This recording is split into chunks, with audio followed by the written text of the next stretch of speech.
Madhav, and now I'm going to present my presentation on enterprise value firm. Enterprise value firm are two parts. First one is a market value of net debt and second is a market value of equity.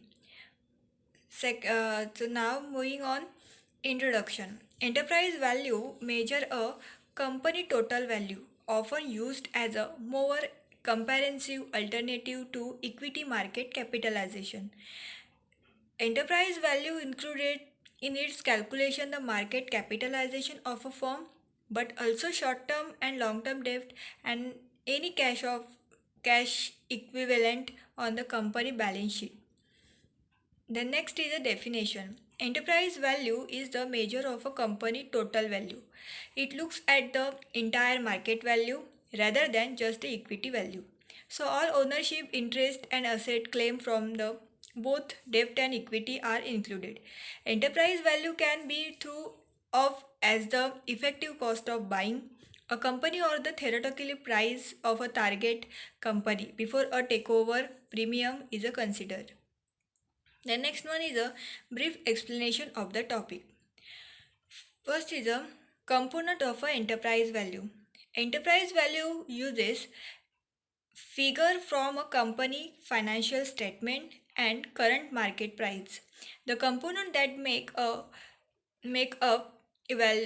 enterprise value are first one is a market cap. The total value of company outstanding common and preferred shares. Second is a debt, the sum of long-term and short-term debt. Second is a unfunded pension liability, if any, the amount of capital lacking to cover pension payout of the amount a company need to set aside to make pension payment. In an unfunded plan can be added market cap if this value is present. Next is a monetary interest. The equity value of subsidiary with less than 50% ownership, it can be added to market cap and enterprise value calculation.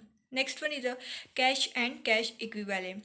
The total amount of cash, certificate of deposit draft, money ordered, commercial paper, then a marketable security, money market fund, short-term government bond, or treasury bill a company process.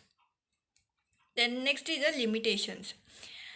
As I started earlier, enterprise value included total debt, but it is essential to consider how the company management utilize the debt.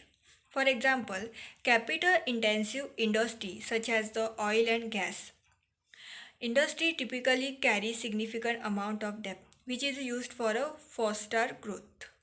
The debt cloud have been used to purchase a plant and equipment. As a result, the enterprise value can be set when comparing companies across industry. This is essential or to consider if the company being looked at is undergoing a merger or acquisition. This is because the acquired company will need to account for the amount of debt it is taking on in the merger. Investor can use this information to evaluate that the merger company will look like in the future. This is a limitation.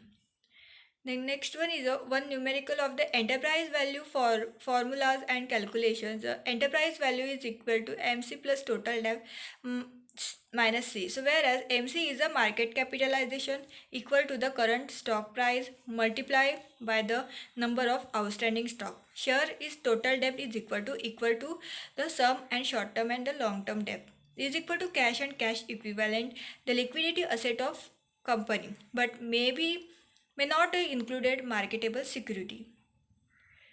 Yes, thank you so much.